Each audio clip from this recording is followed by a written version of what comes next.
Welcome to another episode of Dad Up, everyone. Thank you guys very much for joining me. I am fired up for today because the gentleman that I have on today is not only what I call a rookie dad or a new dad, but he and I have been social media friends.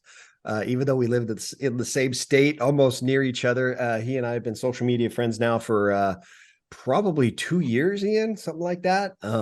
So we've been communicating back and forth for a while now, and he's just a good dude. Got a lot of things on his plate, including being a new dad. But I am really excited for my good friend Ian K to join me on Dad Up today. Welcome to the show, brother. Appreciate you having me on, brother. Data is amazing. I remember when you launched it, and I'm just so proud of you and everything that you're doing with this crazy momentum, especially with 2023 right now. Thank you very much, man. I appreciate it. I'm excited to finally have you on. Obviously, this is a show for dads, and there has only been one other individual that has been on my show that has never been a dad. But he's kind of a stepdad. He's kind of a bonus dad. But he's a good friend of mine, and I wanted to have him on because he coaches a lot of dads and all that stuff. But now you're a dad. Ian is finally a dad. But I'm excited to dive into your journey as a brand new dad, and for you and your wife. So I'm excited for you to talk about that journey. But first, before we get into all that, let's share a little bit about you, kind of how you grew up and the things that you're doing now. And then we'll get into the dad stuff. Sure. So I grew up one brother. I know you have Blake and Brett. So two boys.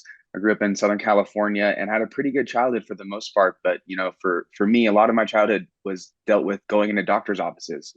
Just because when I was four, doctors heard a heart murmur, and at that time they weren't aware. But going to cardiologists, I did have a heart problem, and I had something called aortic stenosis. So I technically was a heart patient at a young age, and growing up kind of living in fear a little bit, but also having a chip on my shoulder, like I couldn't exercise in PE and do a lot of other things I feel like I was told I couldn't. So just struggling with that, but I didn't really like think twice about that. But then also part of just my purpose came later in my life when I connected the dots. Because of my childhood, I was actually viciously attacked by a Rottweiler from my neighbor's dog that got out. I was 7 years old.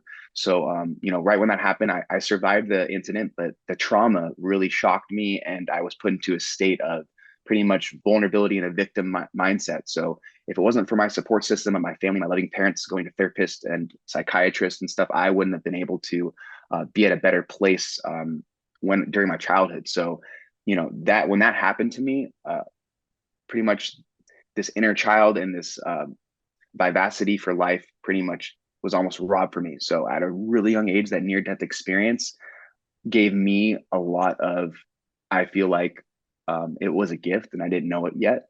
So, and down the road too, just I was actually made fun of and bullied in school, and I had some learning disabilities because of that incident, and I had Tourette syndrome that developed. So just when it comes down to being empathetic and understanding that every one of us will go through something in our life or have something happen to them, it just gave me a real understanding for the fragility of life early on, and it allowed me to connect my heart with so many other things. So the basis of like my childhood stems from something that didn't go my way, but I look at it as gifts, and it's part of my story. So I know that's a lot too, but then I also had two open heart surgeries. So just for me, the transformation that went to have to deal with whether it's a higher power or knowing that tomorrow I might not be here. So I just feel like that perspective given upon me, whether it's anyone that goes through something that's kind of eye-opening or a near-death experience, it gives you so much I don't want to say purpose, but it gives you an ability to know what your being is and why you are here. And I just feel like I wouldn't be here today if it wasn't for my family and my support system and loved ones that gave me the ability to believe in myself, to go out to the world and share my gifts, my talents with everyone. We're all, I feel like, here for a reason. So I just feel like through those things in my childhood, it gave me that childlike disposition, and it's alive and well, but it allows me to connect with people, on a level. So like that's a lot, but I just feel like those childhood things really helped me. But at one point, they weighed me down in the first half of my life. I'm 34, so up until my late 20s, I really started being more comfortable in my own skin. But it took me to accept my scars, to accept a lot of these things that happened for me, to go out into the world and enjoy this entrepreneurship, this resilient um, career and profession of providing a value through a product or service and helping people, and it's amazing connecting with other people that share their story and are doing amazing things. That's awesome. And what are you doing now? What kind of stuff are you into now as far as your entrepreneur So journey? I studied graphic design and branding and visual communication in college. My dad started an import-export product development, fulfillment, project management company where he does international trade and at cost-effective pricing is able to supply whether that's entrepreneurs, inventors, and small corporate 500 companies, their product, their merchandise.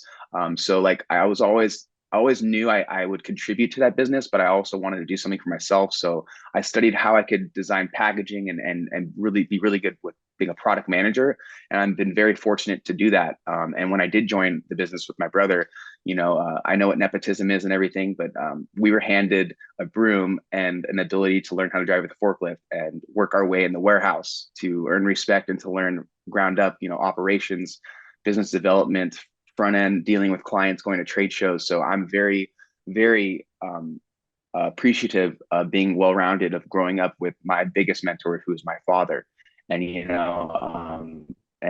I've been listening to this podcast for years, and I'm a fan of you, and I'm so grateful to be on it. But, the rich content that you're providing out of the horse's mouth of fathers and everything. And I'm just there with a 7-month-year old, but I'm just saying I wouldn't be the man I am today with the unconditional love and the time that my dad gave me. And I still am able to work with him and I do my own things. But yes, when it comes down to knowing, supply chain management and doing that. And then also, I know we connected on social media. So I'm just very down to earth, and you see what you get, whether that's me showing up on social media. My platform of choice is Instagram, but I have a lot of great connections. And at the end of the day, I just learned a long time ago in business and in life, like you can't go back when you burn a bridge. So for me, I'm not trying to make everyone happy, but I just know that everyone has needs, everyone has feelings, and I try my best to be understanding and put myself in other people's shoes. And I just feel like whether that's just me going through my own conditions and things, it's given me that ability to really be kind towards others. I'm just saying, like we all, whether no one knows that I have scars under my shirt and my heart condition, I have a mechanical valve now, so I'm on Coumadin, and I'm just saying I'm very healthy, but I can say I don't have a problem anymore. But I'm a heart patient, so I'm just saying it's just no one knows what anyone's going through, and I just feel like whether that's someone that's an entrepreneur telling a story or it's just a person on the side of a road, everyone has intrinsic value, and life is what you make of it. Every day you have a choice to wake up and take action on a vision or a dream or a goal that you have. And if you can do that every single day, you're building brick by brick. And it's the hardest thing because the people that know you for who you are, I've learned that, like on this lonely road of entrepreneurship or finding out your true self when you're an adult and you no longer have to rely on guardians or loved ones or other people that you didn't choose in your life. I didn't choose my name and I didn't choose my parents, but then we have a choice that we have to make in life of what do you want to do? Who do you want to help? What legacy do you want to leave, and how do you want to be remembered? Not like how much money do you want to have in your bank or what do you want to spend your money on and all these things. I just feel like money comes and goes and it's a currency. So I'm just saying our souls are here on this earth and in this body for a period of time. And I just feel like I had to ask myself those questions. And I just feel like everyone will go through that where you have to go stand alone and be a small fish in a big pond, not just a big fish in your big pond. And I just feel like when you can go over there and work on your skills and work on who you are and communicate that, then you're not proving anything, you're doing it. And I'm just saying, I learned something the other day from another person I studied, but Patrick Bet-David said, as a salesman or something that you are providing, a solution or a benefit, it's not about you convincing that person to believe that they want it. It's about convincing yourself. So I'm just saying, whether it's the actor on stage, the comedian, if you don't believe it and you don't understand it or it's not worked for you, you're going to have a hard time communicating something that you don't really aren't 100% in. And I just feel like um, it, success comes from a lot of failures and lessons. And I'm just saying, whether I have scars in my body to show where some things failed at one point or some business ventures that didn't do as well, I'm just saying all you can do is have that next at bat, learn from it, and continue to go on because you're, like there's nothing left on the table. We all are learning different lessons and making different connections in our lives. And I just feel like the coincidences and the things that happen are part of things manifesting. And I'm just saying, I once wished and prayed to be healthful and be at a better state, but it took doing things I never done before to have things that I never had. And I just feel like when you can just start like that, and I still to this day, I'm very prideful having a beginner's mindset, a scout mindset. I don't know what I don't know. So what I learned today, or what world record is beaten today, someone can do something different tomorrow and it could be better. So I'm just saying, I'm always learning from people, always learning from clients, always learning from potential customers, and what the market needs or wants. And that's the thing. It's like when you can study and then take those calculations and and know that sometimes you have to guess at things, then you just realize that you get better as you get closer to what you're aiming towards. So Yeah. Um, Listen, for those of you that are watching, listening, this guy is a wealth of knowledge, and he's got tremendous experience in the things that he's doing, and he's going to share a lot of value with you. So if you feel a need to take notes, take notes. But I'm just grateful for not only the accomplishments that you've had, Ian, but also the journey that you're on, not only in your business world, but as a dad.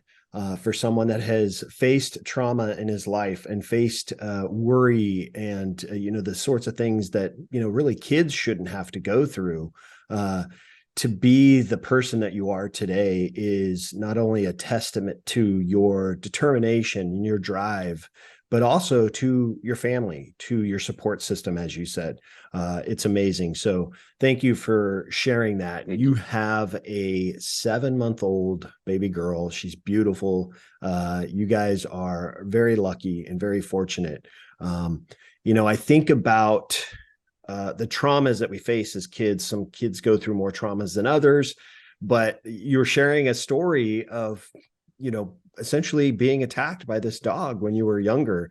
I too have very similar stories, maybe not to the extent that you had, but I had two experiences in my life where I was a young Mm. boy, and I was at my aunt and uncle's house, and they had two Great Danes, and Oh I was man. riding my skateboard, and apparently I ran over or ran into one of the Great Danes that was just laying on the floor, Mm. and he attacked me. These I still remember their names, Duchess and Cruisers, that was their name. So but the crazy thing is, he attacked me. He took a bite out of my head. Like, I had fallen Yeesh. down, he chomped onto my head, and I had to go into surgery and have stitches put in my head. And I think Oh I my God. was 6, maybe 7, Wow. something like That's that. crazy. But I can still remember laying on that bed in the hospital, and with the light over me. I still remember this. And I had another scenario where I was about 11, and I was riding home on my bike from the liquor store. I had just went and bought a nice bottle of Coke, and I had it in the bag, and this Rottweiler came running Ooh. out, and I couldn't get away from him. I was trying, and he was chomping and trying to chomp at my foot. And I remember taking the bottle out of the bag as I'm riding, and I'm using the Spraying it bottle, and or I'm what? hitting him on the Oh head my with the gosh. bottle. Uh, That's scary. so I had those two flashbacks as you're talking about this. But Yeah. you're experiencing something that you talked about with your heart condition, and the reason I bring that up is because I'm not sure of the condition itself, and Sure. whether or not it's hereditary or whatnot. Is there Sure. Yeah. was there any worry with your daughter developing the same type of? Great question. And don't worry, I get this all the time. There's been a couple. He's a good looking boy, but people think he looks like a girl too at times. And there's not too many pictures. But his name's Jack. So don't worry. But what's Jack, it called? why was I calling him Yeah. a girl? Why did I have a It does. girl It doesn't. It daughter? doesn't matter. Don't. But you know how My it is. We bad. have we have brain. No, we have brain farts every day. We have brain fog, dad fog, and no one's perfect. This is just shows you, just no one is perfect. And I just feel like when there's a humanized understanding for people that can be polarizing at times or behind, you know, everything. I'm just saying we're all human. But what's it called? Yes, it was hereditary, and I was fearful to some extent. I know it was maybe what 5 or 10% or less that yes, it could be passed down, just like eye colors and traits. everything to some extent is passed down. But I do believe what we think about and how we perceive life, and when we shift our belief system, because what I know today could be reevaluated tomorrow when I learn something new. And I just feel like self-limiting beliefs, even though I'm born with stuff that I couldn't control, and luckily my son Jack did not, it has a very healthy heart. I just feel like we can break the cycle of all those parents or people or past negative things that have come before us. You can break that cycle with action. You could be feeling bad one day, but if you're jumping rope and moving around, you feel a little bit better. So I just feel like when you can not limit yourself, or you can rethink the way that things have been taught to you sometimes, I'm just saying that's a whole new world. So sometimes the people that love you the most will hurt you. It's not going to be intentional. It happens. When you're driving a car, someone might hit you. It's a freaking accident. It was not intentional. It happens. So I just feel like you have to go through life like that and think about your body as a car. You got to know where you're going to some extent, and you got to dial in the navigational system. And then sometimes in your journey, it will get dark. But yeah, the going back to the journey, and no matter how dark it gets, when you stay true to your heart and your core values, I promise you, others will see the light, and you will be able to find the light no matter how dark it gets.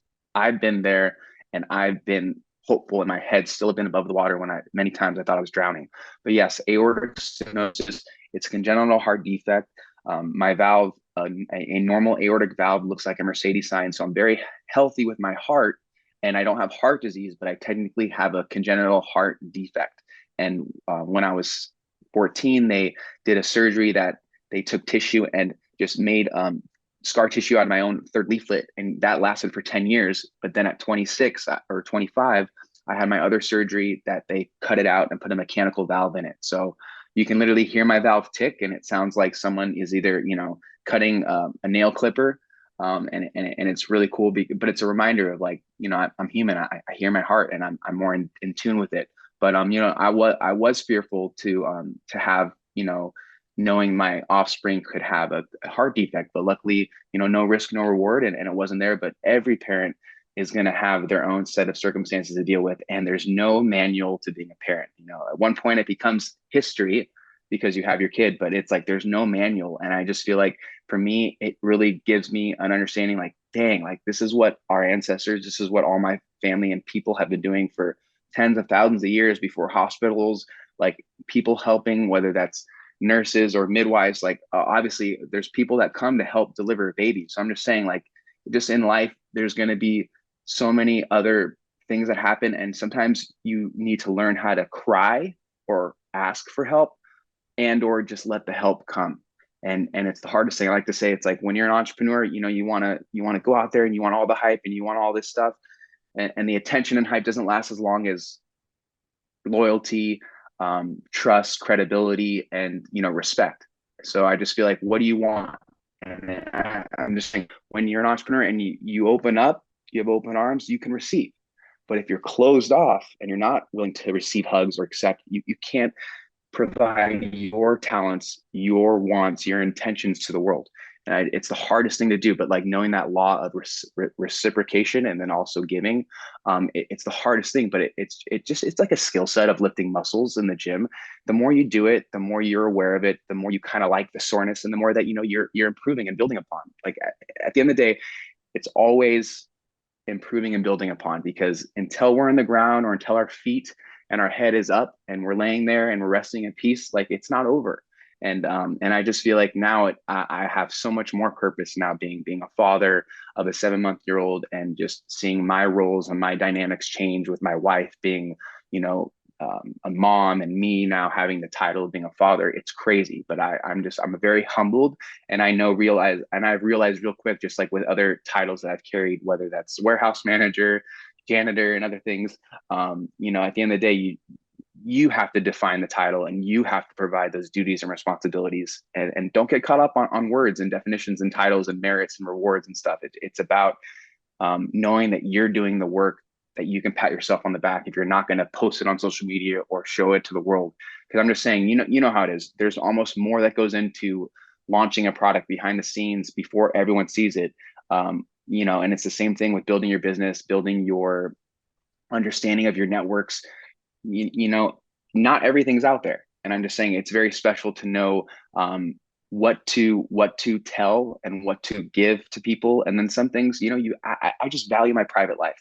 And I just see so many other people, clients and coaches that I've worked with, that they want to put every award or acknowledgement out there. And it's important. You need to put the things out there that you care about, whether that's causes, your business, your loved ones. But at the end of the day, you can't get so attached to them. And I'm just saying I've learned to value my private life and then not attach myself to certain outcomes, because when you don't attach yourself to certain outcomes, you set yourself up for so much more opportunity and so much more of yourself to be present. Because if you are looking forward to something and it doesn't happen, or so and so, you'll feel like there's a void you need to fill, and it can throw you off. So I'm just saying patience and learning to detach yourself from what you want with your goal, it gives you a better ability to achieve it, because you don't have like a time sensitive issue attached to it.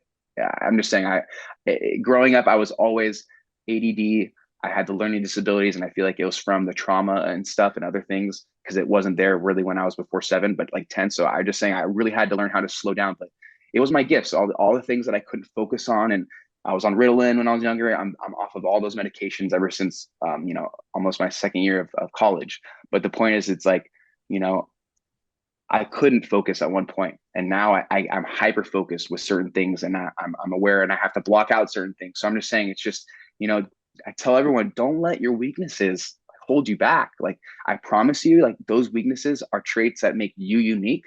And then when you can accept them, those weaknesses can be your strengths. Like, don't try to make better what you're not good at, but use that to your advantage. Whether it's Nemo, and you're swimming in the ocean, and you have one arm that's not big enough. It didn't stop him. And I'm just saying, you have to think of your life like that. And there's going to be different characters that come in, and there's going to be people that teach you something, and there's going to be people that steer you away from a path that wouldn't have been so good for you, or steer you towards a path that you never want to go down again. So I just feel like a lot of my weaknesses have just given so much opportunities and hands that I've shaked, and amazing individuals that I get to connect with, that are really empowering so many people on a daily level. And I'm just so appreciative every day. That's what gets me up every day, knowing that life's a gift. Oh, that's awesome. That's awesome. And I'm really thankful that Jack is good and healthy, and he's gonna grow up to be completely healthy and successful young man, based on the fact that he has a great dad that's leading the Oh, thank you. way You're sweet. and leading by example. So that's awesome. For your role as a dad, I mean, you and your wife are going to have your first Mother's Day, Father's Day this year. That's awesome. I'm sure you guys are looking forward to that. But as a role as a dad, a brand new dad, what kind of challenges do you and your wife face right now, having essentially a baby that you have to take Yeah, care of? What kind of challenges are you guys facing? great question. I've already learning to be more of a napper and I always value my sleep. At the end of the day, we're all the same amount of productive when we're sleeping, but some people might sleep better throughout the night, less bathroom stops, all that stuff. But already, learning to function off of the 2 to 3 hour life cycle or sleep cycle here. So I'm still getting my 6 to 7 hours and going to bed a lot earlier now. So my schedule's changed like that. But really, it's just handing the baton off. My wife and I are very lucky and grateful to have good, jobs where we were able to work remotely and pick our hours, and able to have that time with him. We're all, one of us is always with him, and I just feel like, yeah, it really just lets me know, like, whether he's gonna listen to something. We don't like we're choosy with what he watches, whether it's like a nature show and just like animals and music. We don't want him watching any cartoons or any of this Cocomelon or any of these things that I'm already learning about. But it's like every single day they are sponges. So the world and content and media and all these things are going to influence our kids. So I just feel like when you can tell them and show them unconditional love every morning and every night, and just being there for them and their needs, but not totally enabling them, because that's like my double-edged sword of a parent. It's like, how do you love your kids enough, but you want to set them up to where they could take on adversity, they can take on challenges. It's the hardest thing to do. So I'm in the same boat like you and all these other parents.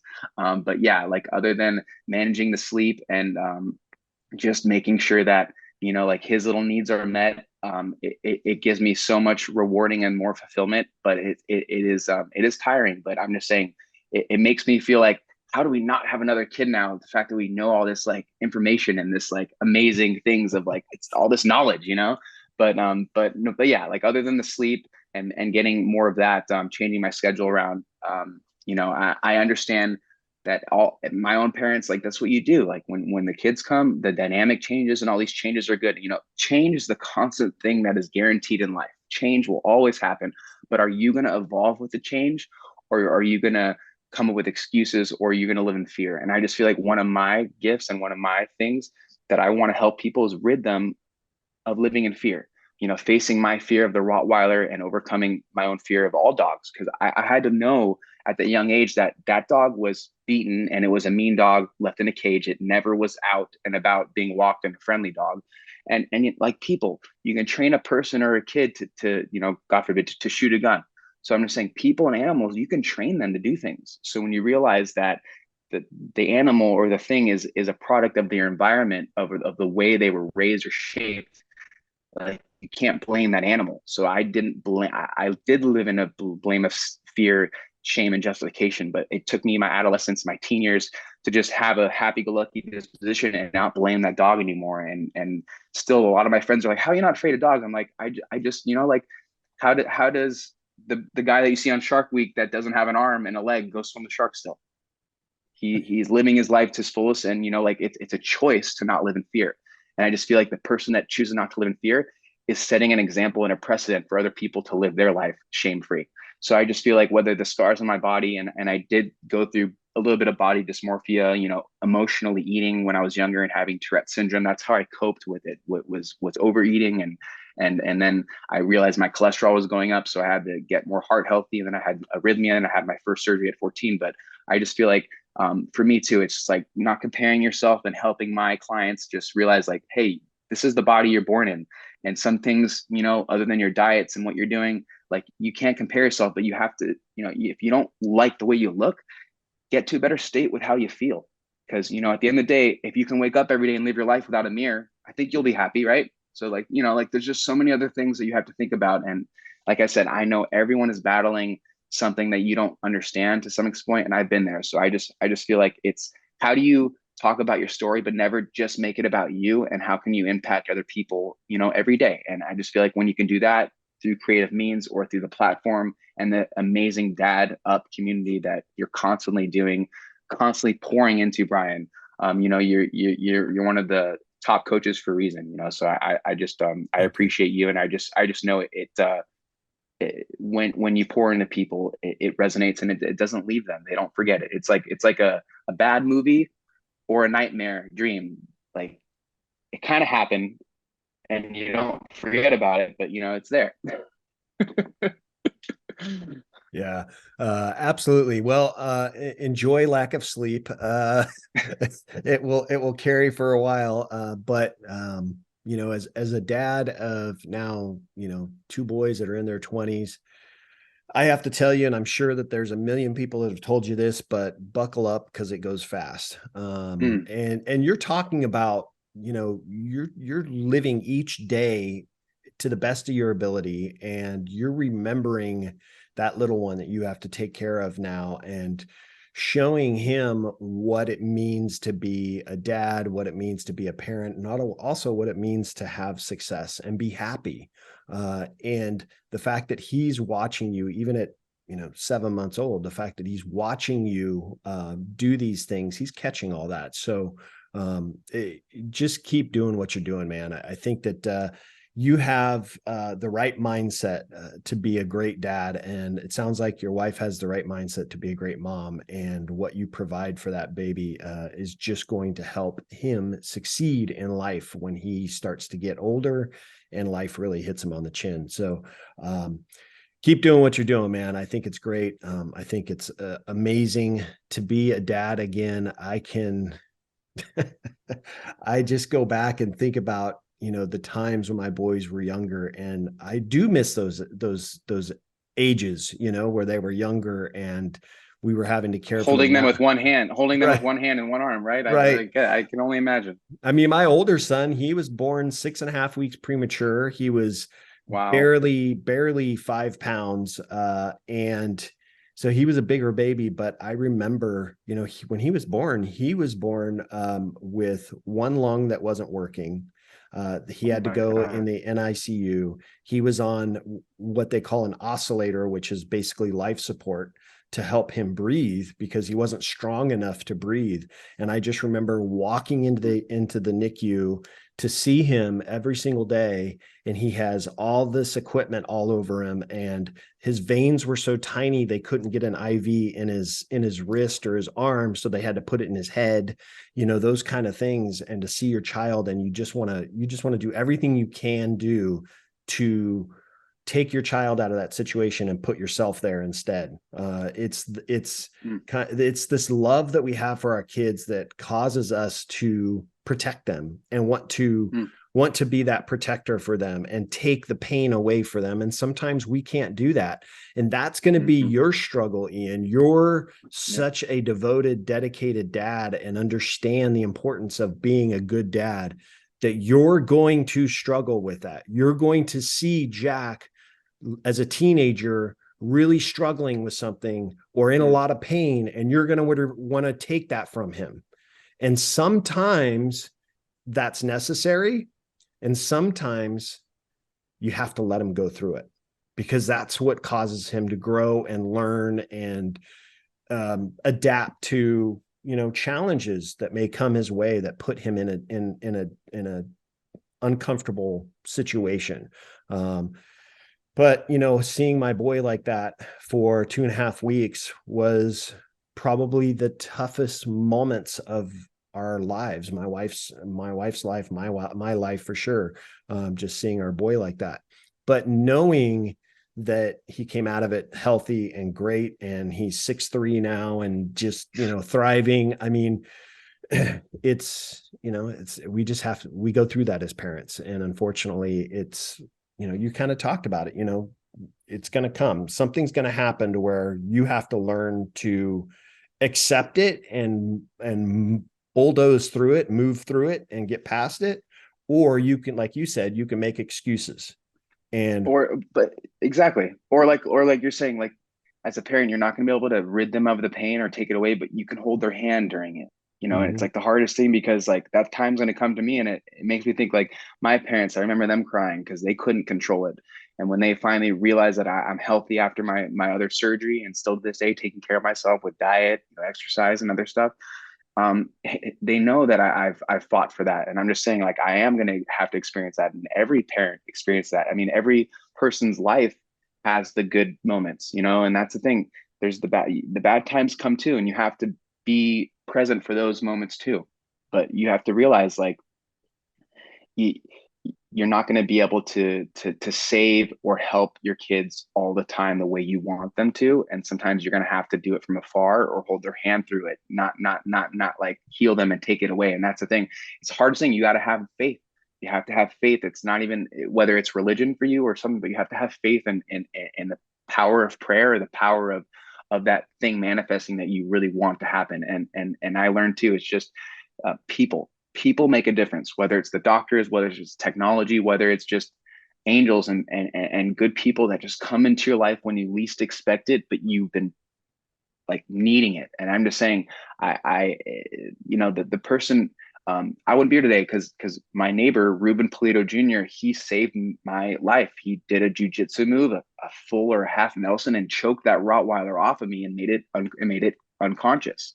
That's how they're able to take the jaw, because unfortunately, pit bulls, chows, and Rottweilers and a couple other breeds, they have lockjaw, and they can tend to be a little bit more, I don't want to say like aggressive, but it's just, at the end of the day, when you're walking a dog and it's on a leash, it's fine. But a product of the dog is its environment, the people, the noises, the physical aspect. That's what makes the dog. So I'm just saying, I had to come to my terms and realize that, yeah, like not all animals are evil. It's a product of their environment, and I had to forgive. So like, just throughout your life, have faith and learn forgiveness, because those two F words, not the real F word, have really given me that context and the understanding of why I'm forgiving and why and what I have my faith in. And I just feel like that's our gift as people. You know, none of us are perfect, and we're not supposed to deal in life like we're supposed to take the easy road. I'm just saying, like, whether your monkey's on a tree, that in animals, and you know, like, they're not supposed to dream, because if they fall down off a tree, you know, prey will eat them. I'm just saying we're all human. So if we understand, you know, what moves us and how we can try to get better with adapting to that environment, then we're just in a state of constant like improvement, or a constant trial and error. And I'm just saying, in order to get where you want to be, you have to picture yourself there, but it takes failures. It takes learning what doesn't work. And the last thing I want to give away is just, whether you're a dad or whether you're an entrepreneur, sometimes it's not what, like, these are the best hacks, these are the best things to do. Sometimes the best thing that's helped me is, what do I need to mitigate? What do I need to minimize out of my life? What is making my time think about stuff that I need automized or I don't want anymore? And I just feel like when you can limit negative people, negative events, or negative things, or just things that are weighing you down, whatever that is, that's the secret. Just what matters most to me right now, and what can I wait and hold off on. And I feel like when you can learn that, the power of saying no, the power of asking questions, and really understanding what the intention is to something, you can be more patient, and you can play and have fun. And I'm just saying, I'm an athlete deep down, and I gave up baseball to study graphics and stuff in college, but I'm always still an athlete, and I have that team mentality. And I loved in high school when I was, you know, on the bench, and I didn't earn my position yet because I was a good hitter, but I would pick off the signs of the other team and help out my team. So it's like, even when you're on the bench or in life, figure out a way to bring something to that table of the entrepreneurs you want to be around, or someone you want to shake and meet, a mentor of yours.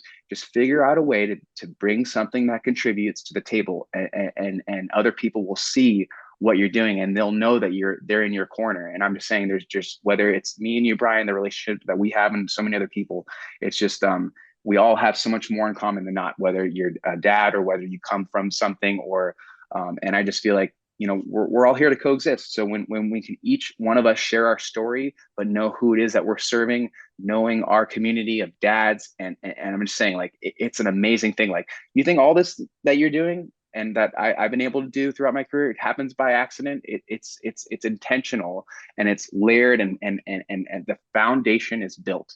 And I'm just saying, when a solid foundation is built, it's like Rome. It was not built in one day. It was built every single day, with everybody contributing, not just, you know, the elites or the executives of the tyranny, or the you know, the kings and all that stuff. It's everyone matters. And I just feel like when you can realize that everyone matters and everyone has intrinsic value, you realize that we're all just stars shining amongst each other, and we're all just here in this universe, and we're all on Earth. So Yeah, exactly. And that's a great analogy. I appreciate that. Let me ask you one more question before I let you go. New yeah, dad, obviously we've talked about it many times. New dad, if there are new dads that are watching this, listening to this, what advice could you give to a new dad or soon to be sure. dad? Yeah, that's a great question. Still changing to this day, but I would say, just make sure, whether it's a wife or a guardian that you're going to raise the kid with, or if it's by yourself, just make sure that you are patient with yourself, and you realize that, like, you're going to have to grow and evolve with your kid or your wife. And I just feel like it's the hardest thing to do, but know that you're in a position to mold a mind. And I just feel like with so much responsibility comes that power. So it just makes me realize that, wow, like, I don't want to, I don't have a guilty conscience, and I never walk on eggshells anymore like I did other decades ago in my life. But the point is, it's like you feel like, you know, someone's always watching, whether it's an angel or God, or you're being watched. And I just feel like there's always I don't want to say a teachable moment. If you can't teach your kid or your baby something, then you're going to learn. So I'm just learning, whether if I'm teaching him something, or just trying to be patient explain something and it gets me. You know, like a month ago, his first word, he finally said mama. It's not dada, but it's all good. But I'm joking, but I'm just saying it's so cute when he says that. But I'm just saying whether I'm going to learn what he says or what he does or how I can help him crawl or whatnot, you know, if I'm not teaching him, then I'm going to learn something from watching him. And I just feel like every parent just needs to have that other sixth sense come to the surface and just be more aware, and it's going to ask more of yourself to come to the table and to be there and serve your kid. And I'm just saying it's the hardest thing, but the more nurturing and the more that you put into your kid, the more that you're giving them, you know, those beliefs, those fundamentals, those actions that you've poured. And it's the hardest thing. So just learning from my son, and then him learning from me, I just feel like there's never a dull moment. And I'm just saying that there, it's no moment's ordinary. Every minute is precious with my son. And I just say, when you're a parent, you just realize how much of a miracle life is, and how it's amazing how you know, people populate the world, and it's out of love. You know, it's an amazing thing. So I'm just saying there's nothing more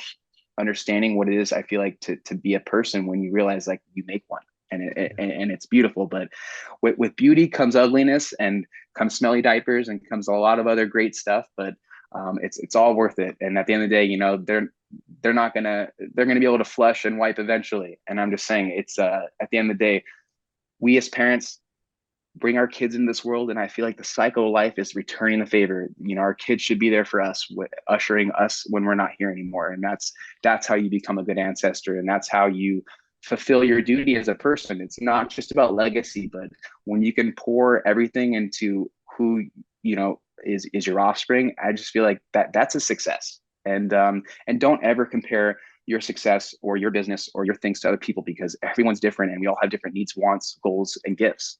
So I just feel like, how do you, you know, it's not this American Idol judge of life of you're a good singer, you're not. Like, you can't live your life like worrying about what the judge or what that next person's going to say. So just go out there, do good, and show your kids good love and good actions, and people, because all we are is a product of what we decide to do, you know. So I just feel like actions speak loud, and I'm just grateful to talk about my story on the Data podcast, and I just really appreciate our friendship and all that you're doing, because whether you're saving dads or giving them a different ability and hope, I know I've been able to learn so much before becoming a dad. And again, I just appreciate what you stand for and what you're doing in the world, and what you've been building and what you've built, Bryan.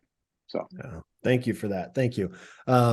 I told you guys he was going to share a ton of knowledge with you guys, and just share his experiences, and the way he so eloquently put everything that he said.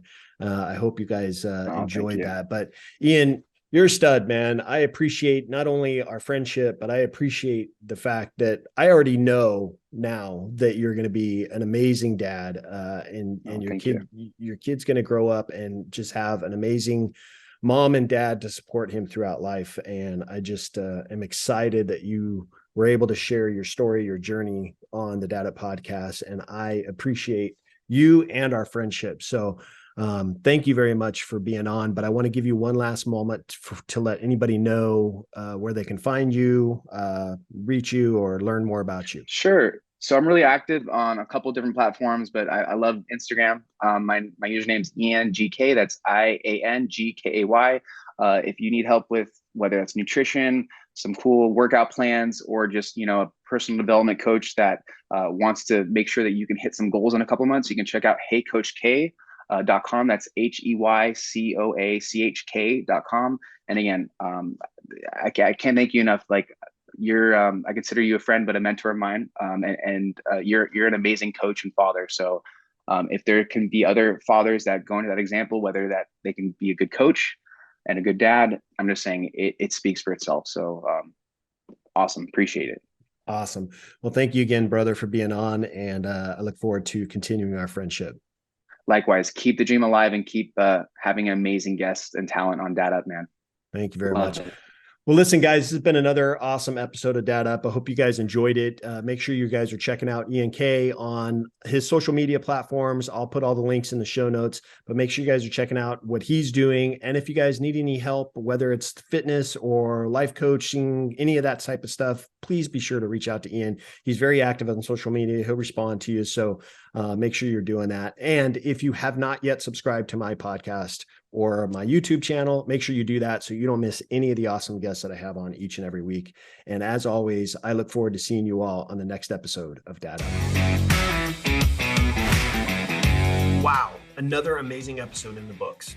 So much was shared, and I'm truly grateful my guest was able to pour into you to help you elevate your dad game and really dad up.